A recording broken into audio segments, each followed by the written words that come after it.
चलो, अपना जो सैंपल पेपर वाली सीरीज चल रही है उसके अंदर सेक्शन ए कंप्लीट हो चुका था। अब मैं फोकस कर रहा हूं सेक्शन बी पे। स्लाइड बना रखी है और मैं कोशिश करूंगा कि जितना जल्दी हो सके ये फर्स्ट सैंपल पेपर आपका क्या हो जाओ, फिनिश हो जाओ। पहला क्वेश्चन देखो, व्हाट इज रोमांटिसिज्म। प्रॉब्लम क्या है, इसी क्वेश्चन को पेपर सेटर ने 2020 में 3 मार्क्स में पूछा, तो मैंने इस क्वेश्चन को वापस लिया। ठीक है, रोमांटिसिज्म, और एक बंदा है जिसका नाम है अर्नेस्ट रेनर। ठीक है, इनका नाम भी पूछ सकता है कि ये डेफिनेशन किसने दी थी रोमांटिसिज्म से रिलेटेड। Romanticism was a cultural movement which sought to develop a particular form of nationalist sentiment. किसी भी कंट्री के अंदर नेशनलिज्म की जो फीलिंग है उसको अरोज करने के लिए सबसे पहला आपका उस कंट्री के साथ क्या होना चाहिए, लव, अफेक्शन, मर मिटने की तमन्ना। ये romantic artist and poet generally criticised the glorification of reason and science and focused on emotion, institution and magical feelings. Their effort was to create a sense of a shared collective heritage. अपने country के लिए जो love affection है, इस process को क्या बोलेंगे, romanticism. ये 3 4 5 जो लाइन है इसको अच्छी तरह से याद रखनी है। ये आपकी बुक में दे रखा है, वहां से भी लिख सकते हो। मैंने इसको शॉर्ट एंड स्वीट में लिखवाया, हो सकता है कि 2 मार्क्स में इसको पूछा जाओ। ओके, नेक्स्ट क्वेश्चन नंबर 5 को देखो, what do you mean by canal colony. देखो, कैनाल कॉलोनी क्या है, इस कॉन्सेप्ट को समझा देते हैं। इस क्वेश्चन को मैंने इसलिए डाला, 2026 के सैंपल पेपर में क्वेश्चन डाला है कैनाल कॉलोनी। देखो, ब्रिटिशर है ना, उन्होंने क्या किया, जहां जहां पर जैसे स्पेशली ये पंजाब के आसपास का जो रीजन है यहां पर, ठीक है, जो भी सेमी एरिड, ठीक है, सेमी एरिड ये रीजन था, यहां पर कैनाल कॉलोनी का मतलब है कुछ भी करके कैनाल का कंस्ट्रक्शन करो और फार्मर को क्या प्रोवाइड कराओ, इरिगेशन फैसिलिटी। इससे फार्मर ज्यादा से ज्यादा क्या करेंगे, कॉमर्शियल क्रॉप की तरफ क्या करेंगे, मूव करेंगे।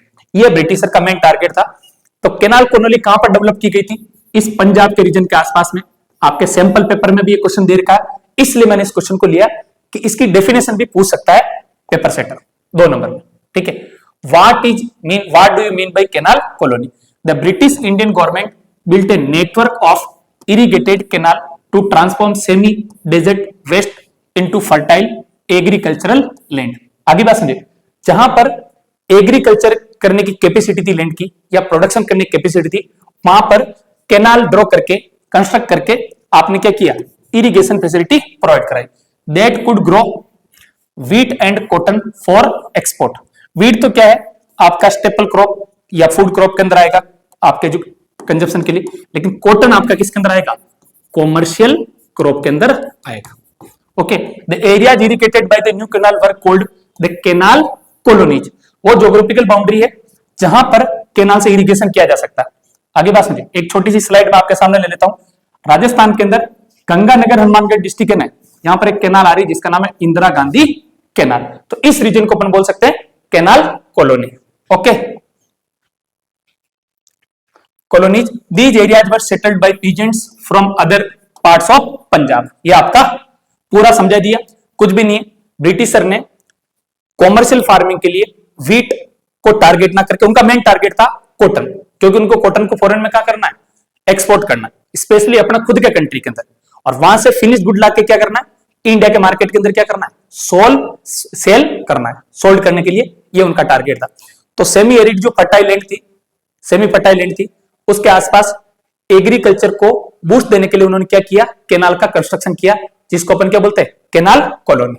ओके, इसके आगे देखो question number 6, what steps should be taken to prevent soil in hilly areas. The following steps should be taken to prevent soil erosion in hilly areas. पहला तो क्या करना है, tree planting is the most effective way to prevent soil erosion in the hilly area. दूसरा है planting of shelter belt of plant also reduce wind speed by which soil erosion can be prevented। तीसरा आप लिख सकते हो, to follow the practice of, किसकी practice करनी है, टेरेस फार्मिंग की। किसकी करनी है, टेरेस फार्मिंग की। आगे बात सुनिए, ताकि वो जो सोइल है गिर के नीचे आओ तो वापस प्लेन की जावे ट्रैक्टर से। आगे बात समझे? तो क्वेश्चन नंबर 6 के अंदर ये दोनों method suitable. Question number 7, what do you understand by intensive subsistence farming, explain. ये क्वेश्चन 2023 में पूछा गया 1 मार्क के अंदर। मेरा टारगेट है कि PYQ से नया क्वेश्चन फॉर्म करता है पेपर सेटर। ये सबसे पहले कहां प्रैक्टिस किया जाता है?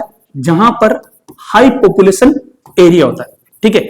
प्रीमिटिव सब्सिस्टेंस फार्मिंग और इंटेंसिव सब्सिस्टेंस फार्मिंग में फर्क क्या होता है, इसको थोड़ा देख लो। Primitive subsistence farming, intensive subsistence farming, कुछ भी फर्क नहीं। पहला फर्क है या लो लेवल ऑफ टेक्नोलॉजी को यूज लिया जाएगा, यहां पर थोड़ा टेक्नोलॉजी वगैरह को थोड़ा सा बढ़ा दिया जाएगा। आगे बात समझिए, यहां पर प्रोडक्शन जो होगा वो क्या होगा?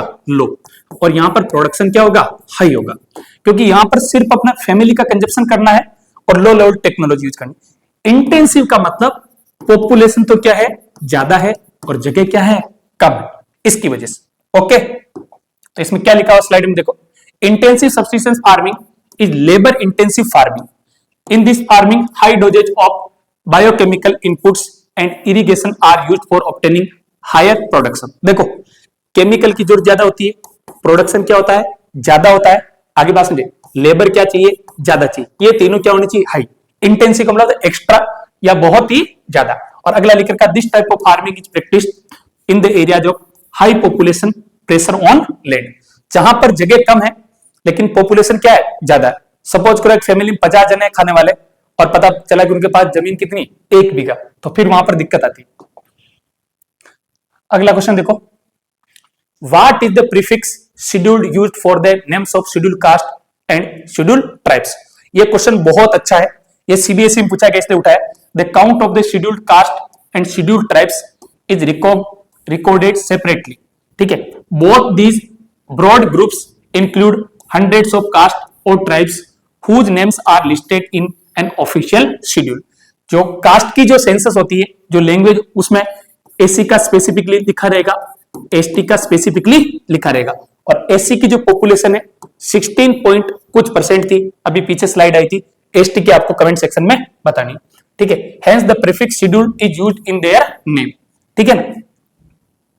जो शेड्यूल कास्ट और शेड्यूल ट्राइब, प्रीफिक्स का मतलब उसी कम्युनिटी के लिए स्पेसिफिकली वर्ड इस शेड्यूल जो क्या नाम कैटेगरी है उसके अंदर रखा गया। इन श्रीलंका गवर्नमेंट पॉलिसी जो trend relation between the Sinhala and the Tamil communities briefly explain any two policies to justify the statement. ये क्वेश्चन 2012 में आया हुआ है, 2016 में सप्लीमेंट्री में आया हुआ है और सेम इसी पैटर्न पे 2025 में आया हुआ, वापस आ सकता है, इसलिए इस क्वेश्चन को मैंने डाला। 2 पॉलिसी बनाई गवर्नमेंट ने। पहली पॉलिसी क्या बनाई? In 1956 an act was passed to recognise Sinhala as the only official language. This led to discontent among the Tamil community. पहला काम तो ये किया गवर्नमेंट ने। दूसरा काम क्या किया? The government of Sri Lanka followed preferential policies that favoured Sinhala applicants for university position and government jobs due to which there was discontent in the Tamil community. और तीसरी जो पॉलिसी है गवर्नमेंट की, आप चाहो तो लिख सकते हो कि सिनेला है ना, उसका मेजोरिटी जो पॉपुलेशन है उसका रिलीजन क्या है? बुद्धिज्म। उसको भी आगे जाके श्रीलंका की गवर्नमेंट ने क्या किया? स्टेट रिलीजन का क्या दे दिया? दर्जा दे दिया। हाई प्रोबेबिलिटी है कि यहां से क्वेश्चन नहीं आएगा। क्वेश्चन कहां से आएगा? मैं आउट कर देता हूं, बेल्जियम से आएगा। कहां से आएगा? बेल्जियम से। 110%, 2 मार्क्स में हो चाहे 3 मार्क्स में। What AIIMS do people generally seek through development? Development के थ्रू लोगों का टारगेट क्या रहता है? अब इसमें एक बहुत बड़ी प्रॉब्लम है जो अपनी एनसीईआरटी के सिलेबस में दे रखा है। इकोनॉमिक्स का टॉपिक है और सोसाइटी से रिलेटेड है, प्योर इकोनॉमिक्स भी नहीं। इसमें बच्चा बच्ची क्या करता है? बच्चा बच्ची इसको जनरल आंसर लिखाएगा, 3-4 लाइन आपको क्या करनी? ध्यान रखनी है। और यह क्वेश्चन मैंने जानबूझ के डाला है क्योंकि ऐसा क्वेश्चन पहले पीवाईक्यू में इतने साल मैंने कभी नहीं देखा। वेरी मोस्ट इंपोर्टेंट है। एक तो डिफरेंट पर्सन है, डिफरेंट एस्पेक्ट ऑफ डेवलपमेंट, ये क्वेश्चन और ये दोनों में से कोई को एक पक्का 2 नंबर में देखने को मिल जाएगा। इसको तैयार कर ले। 110% क्वेश्चन देर का है, people generally seek through development. Development के एस्पेक्ट में लोगों को क्या बेसिक नीड होती है उसके बारे में बोल रहा है। In development people generally seek to maximise their income. सबसे पहले आपको क्या चाहिए? मनी चाहिए। क्या चाहिए? मनी। आपके सिलेबस में दे भी रखा है, अगर एक फार्मर है लैंडलेस लेबरर है तो उसको ज्यादा देर का क्या चाहिए, एम्प्लॉयमेंट, एम्प्लॉयमेंट मिलेगा तो क्या मिलेगा, मनी। एक पंजाब का प्रोस्परस फार्मर है, उसको क्या चाहिए, बंपर पैदावार हो, खेती बाड़ी अच्छी हो और government MSP minimum support price, मतलब जो क्रॉप है उस पर ज्यादा ज्यादा क्या मिले, पैसा। तो पहला जो कंडीशन है ज्यादा से ज्यादा उसकी क्या होनी चाहिए, income, as well as to receive equal treatment, society के अंदर कोई भी डिस्क्रिमिनेशन नहीं होना चाहिए, फ्रीडम चाहिए, सिक्योरिटी चाहिए and respect from others, people seek to obtain the material and non material goods necessary for life. Materialistic thing जो अपन कंज्यूम करते हैं, नॉन मटेरियल थिंग जिसको अपन कंज्यूम नहीं करते, जैसे एंटरटेनमेंट के लिए जेब में इतना पैसा होना चाहिए कि सिनेमा हॉल में फैमिली के साथ में जाकर क्या देख सके, मूवी देख सके, इसके बारे में बोल रहा। Okay, question number 11, what guarantees are provided by the government under the national rural employment guarantee act 2005।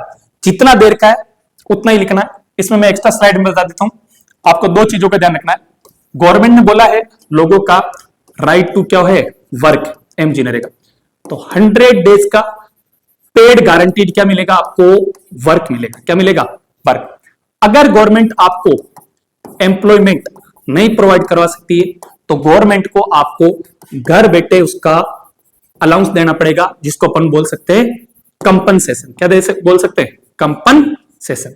और अभी इसका नाम चेंज कर दिया गवर्नमेंट ने, वी राम जी इसका नाम हो गया, ठीक है ना, और बोल रहे हैं कि 100 से 125 डेज हो गए। और अगर 3 नंबर माता क्या लिखना है, this scheme was launch by government of India, ठीक है, गवर्नमेंट ऑफ इंडिया लॉन्च की थी, कब लॉन्च की गई थी, 2005 के अंदर। एक इंपॉर्टेंट चीज जो लिखनी है, सबसे पहले 625 डिस्ट्रिक्ट के अंदर इसको लागू किया गया। अब स्लाइड में क्या लिखा उसको देख लेते हैं। Under the national rural employment guarantee act 2005 the government guarantees 100 days of employment per year in rural area to all those who are able and work. अपने फैमिली के अंदर जो भी अडल्ट मेंबर है सही सलामत काम कर सकते हैं उनको। If the government fails to provide employment it will provide unemployment allowance, घर बैठे जिसको हिंदी बोलते हैं बेरोजगारी भत्ता। Willing to there is no job security in unorganized sector, मतलब इनसिक्योरिटी नहीं रहे, ठीक है ना, कि जॉब उसको प्रोवाइड करवानी है गवर्नमेंट को। Question number 12, list out any two differences between organized and unorganized sector. इस क्वेश्चन को मैंने कम से कम 3 पेपर में डलवाया है और मेरी पूरी कोशिश है कि ये क्वेश्चन 3 मार्क्स में 110% पूछा जाएगा। सेकंड चैप्टर में 2 टॉपिक है, टर्सरी सेक्टर की with respect to time importance कैसे इंक्रीज हो गई, उसमें 4 पॉइंट दे रखे हैं, और ये इन दोनों में से एक पक्का आपके 110% हो सकता है, दोनों ऊपर नीचे आ जाओ। और समझदार इंसान बेटा टर्सरी सेक्टर की इंपोर्टेंस मॉडर्न टाइम में 4 पॉइंट दे रखे, तो हो सकता है 4 मार्क्स से भी इस चैप्टर से क्वेश्चन आ जाओ। ऑर्गेनाइज सेक्टर और अनऑर्गेनाइज सेक्टर में डिफरेंस क्या है, organize sector provides job security whereas unorganized sector is under the control, organized sector is under the control of government whereas there is no control of government on unorganized sector। तो इसमें एक चीज लिखना भूल गए वो, इसके अंदर नो जॉब सिक्योरिटी, आगे बात सोचो, कोई भी जॉब सिक्योरिटी नहीं। कोई फैक्ट्री में दिहाड़ी मजदूरी कर रहा है, जब तक काम है ठेकेदार कॉन्ट्रैक्टर या ओनर ऑफ वर्कशॉप बुलाएगा, जब जरूरत नहीं तो गेट आउट। ओके, ये 2 डिफरेंस अपने को लिखने। How are multinational company beneficial, multinational company को बेनिफिट कहां से मिल रहा है वो देखो। Multinational companies are beneficial in many ways such as creating employment opportunities, employment opportunity. Suppose करो यहां पर कोई फॉरेन की फोर्ड कंपनी आती है, वो प्लांट सेटअप किया तो उसको क्या चाहिए, प्रोडक्शन के लिए क्या चाहिए, एम्प्लॉय चाहिए, क्या चाहिए, एम्प्लॉय। और एम्प्लॉय है तो उसको वहां के लोगों को क्या मिलेगी, एम्प्लॉयमेंट अपॉर्चुनिटी। बूस्टिंग ए कंट्रीज इकोनॉमी, जो भी कंट्री में, जैसे मान लो ये फोर्ड कंपनी देखो, ये मान लो इंडिया के अंदर अपना क्या कर रही है, बिजनेस कर रही है। मुझे एक बात बताओ, ऐसा तो है नहीं कि गवर्नमेंट ऑफ इंडिया इसको फ्री ऑफ कॉस्ट एंट्री दे देगी। सपोज करो साल भर का 1000 या 10,000 करोड़ रुपए का इन्होंने प्रोडक्शन किया, तो गवर्नमेंट इस पे इनसे क्या लेगी, जीएसटी लेगी, जिसको बोलते हैं goods and services tax. Central government और स्टेट गवर्नमेंट दोनों लेगी। मान लो 18% जीएसटी लगा रखा गवर्नमेंट ने, तो 9 2 जा कितना हो जाएगा, 18।